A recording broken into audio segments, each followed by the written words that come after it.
This is Kuya Nin's Amazing Stories, audiobook specials. The Shadow Out of Time. By H.P. Lovecraft. Chapter 5. That is the world of which my dreams brought me dim, scattered echoes every night. I cannot hope to give any true idea of the horror and dread contained in such echoes, for it was upon a wholly intangible quality, the sharp sense of pseudo-memory, that such feelings mainly depended. As I have said, my studies gradually gave me a defense against these feelings in the form of rational psychological explanations, and this saving influence was augmented by the subtle touch of accustomedness which comes with the passage of time. Yet in spite of everything, the vague, creeping terror would return momentarily now and then. It did not, however, engulf me as it had before, and after 1922 I lived a very normal life of work and recreation.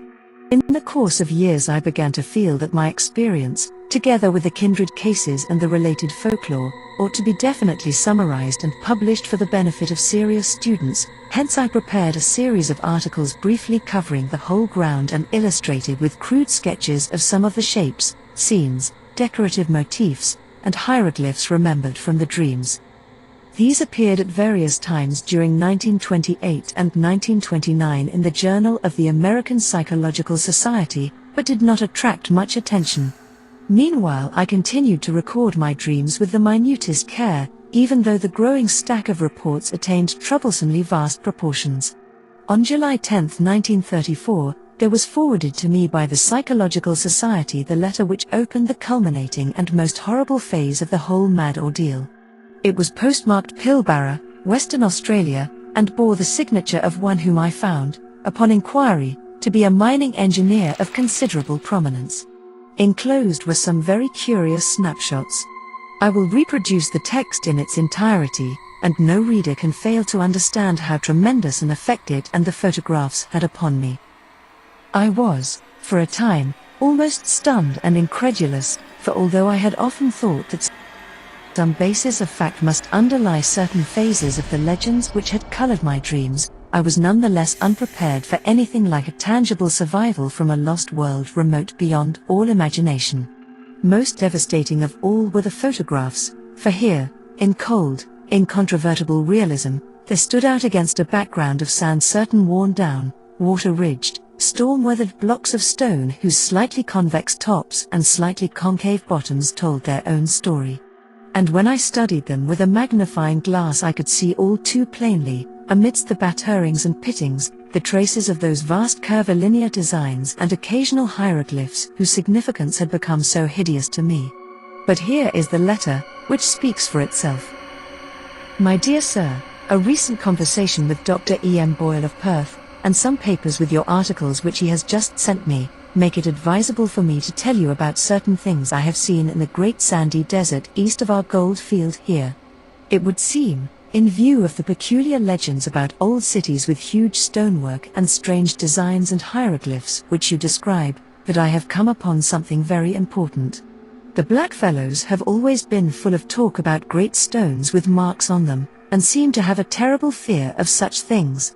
They connect them in some way with their common racial legends about Budai, the gigantic old man who lies asleep for ages underground with his head on his arm, and who will someday awake and eat up the world. There are some very old and half-forgotten tales of enormous underground huts of great stones, where passages lead down, and where horrible things have happened. The blackfellows claim that once some warriors, fleeing in battle, went down into one and never came back, but that frightful winds began to blow from the place soon after they went down. However, there usually isn't much in what these natives say. But what I have to tell is more than this. 2 years ago, when I was prospecting about 500 miles east in the desert, I came on a lot of queer pieces of dressed stone, perhaps 3 by 2 by 2 feet in size, and weathered and pitted to the very limit. At first I couldn't find any of the marks the blackfellows told about, but when I looked close enough I could make out some deeply carved lines in spite of the weathering. There were peculiar curves, just like what the blackfellows had tried to describe.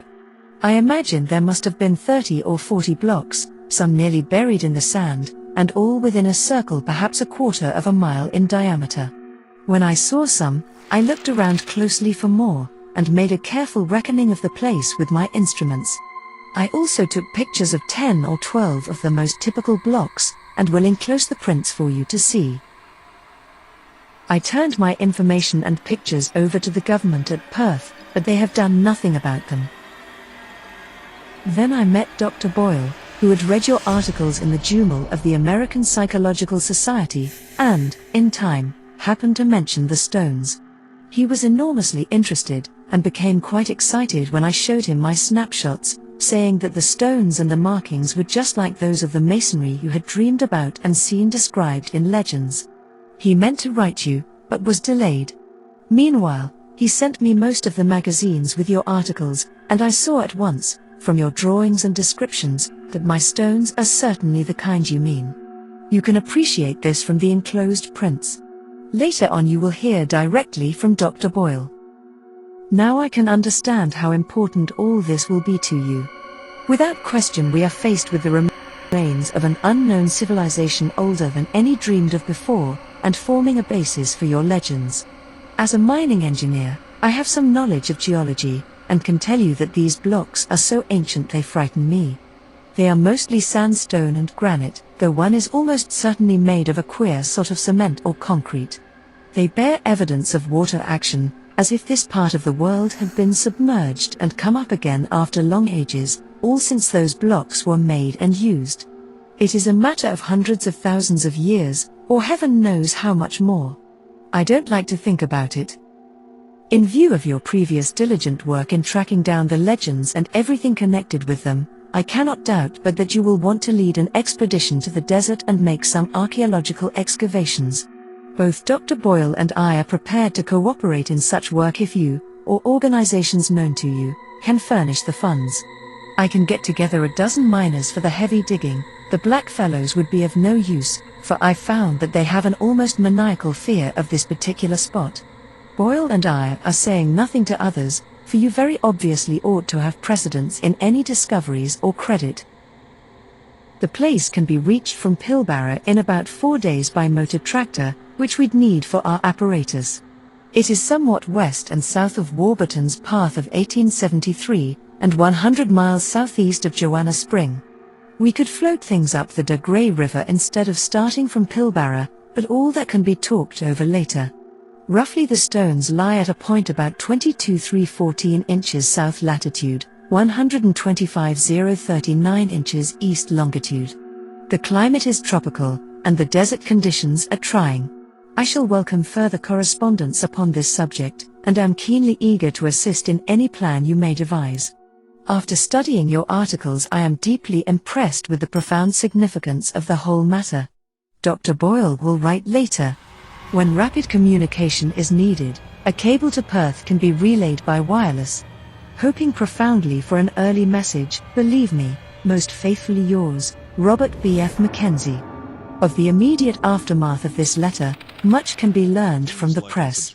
My good fortune in securing the backing of Miskatonic University was great, and both Mr. Mackenzie and Dr. Boyle proved invaluable in arranging matters at the Australian end. We were not too specific with the public about our objects, since the whole matter would have lent itself unpleasantly to sensational and jocose treatment by the cheaper newspapers. As a result, printed reports were sparing, but enough appeared to tell of our quest for reported Australian ruins and to chronicle our various preparatory steps. Professor William Dyer of the college's Geology Department, leader of the Miskatonic Antarctic Expedition of 1930-31, Ferdinand C. Ashley of the Department of Ancient History, and Tyler M. Freeborn of the Department of Anthropology, together with my son Wingate, accompanied me. My correspondent, Mackenzie, came to Arkham early in 1935 and assisted in our final preparations. He proved to be a tremendously competent and affable man of about 50, admirably well-read, and deeply familiar with all the conditions of Australian travel.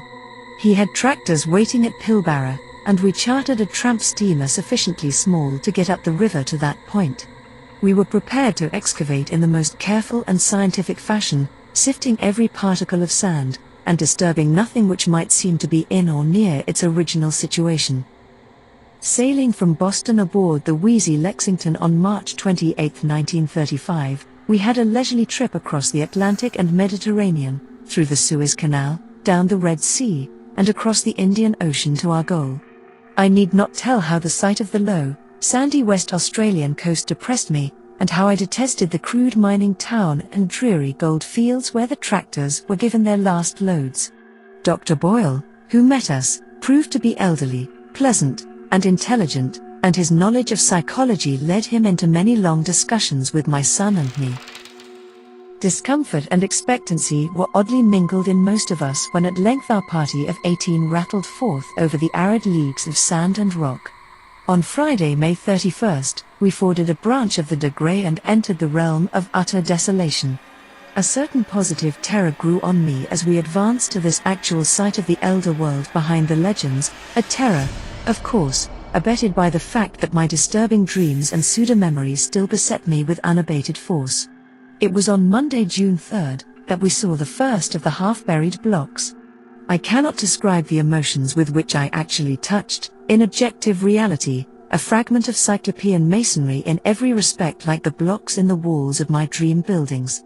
There was a distinct trace of carving, and my hands trembled as I recognized part of a curvilinear decorative scheme made hellish to me through years of tormenting nightmare and baffling research. A month of digging brought a total of some 1,250 blocks in varying stages of wear and disintegration. Most of these were carven megaliths with curved tops and bottoms. A minority were smaller, flatter, plain-surfaced, and square or octagonally cut, like those of the floors and pavements in my dreams, while a few were singularly massive and curved or slanted in such a manner as to suggest use in vaulting or groining, or as parts of arches or round window casings. The deeper, and the farther north and east, we dug, the more blocks we found, though we still failed to discover any trace of arrangement among them. Professor Dyer was appalled at the measureless age of the fragments, and Freeborn found traces of symbols which fitted darkly into certain Papuan and Polynesian legends of infinite antiquity. The condition and scattering of the blocks told mutely of vertiginous cycles of time and geologic upheavals of cosmic savagery. We had an aeroplane with us, and my son Wingate would often go up to different heights and scan the sand and rock waste for signs of dim, large-scale outlines, either differences of level or trails of scattered blocks. His results were virtually negative, for whenever he would one day think he had glimpsed some significant trend, he would on his next trip find the impression replaced by another equally insubstantial, a result of the shifting, wind-blown sand. One or two of these ephemeral suggestions, though, affected me queerly and disagreeably. They seemed, after a fashion, to dovetail horribly with something I had dreamed or read, but which I could no longer remember. There was a terrible familiarity about them, which somehow made me look furtively and apprehensively over the abominable, sterile terrain toward the north and northeast. Around the first week in July I developed an unaccountable set of mixed emotions about that general northeasterly region. There was horror, and there was curiosity, but more than that, there was a persistent and perplexing illusion of memory. I tried all sorts of psychological expedients to get these notions out of my head, but met with no success. Sleeplessness also gained upon me, but I almost welcomed this because of the resultant shortening of my dream periods. I acquired the habit of taking long, lone walks in the desert late at night, usually to the north or northeast, whither the sum of my strange new impulses seemed subtly to pull me. Sometimes, on these walks, I would stumble over nearly buried fragments of the ancient masonry. Though there were fewer visible blocks here than where we had started, I felt sure that there must be a vast abundance beneath the surface. The ground was less level than at our camp, and the prevailing high winds now and then piled the sand into fantastic temporary hillocks, exposing low traces of the elder stones while it covered other traces. I was queerly anxious to have the excavations extend to this territory, yet at the same time dreaded what might be revealed. Obviously, I was getting into a rather bad state, all the worse because I could not account for it. An indication of my poor nervous health can be gained from my response to an odd discovery which I made on one of my nocturnal rambles. It was on the evening of July L1th, when the moon flooded the mysterious hillocks with a curious pallor.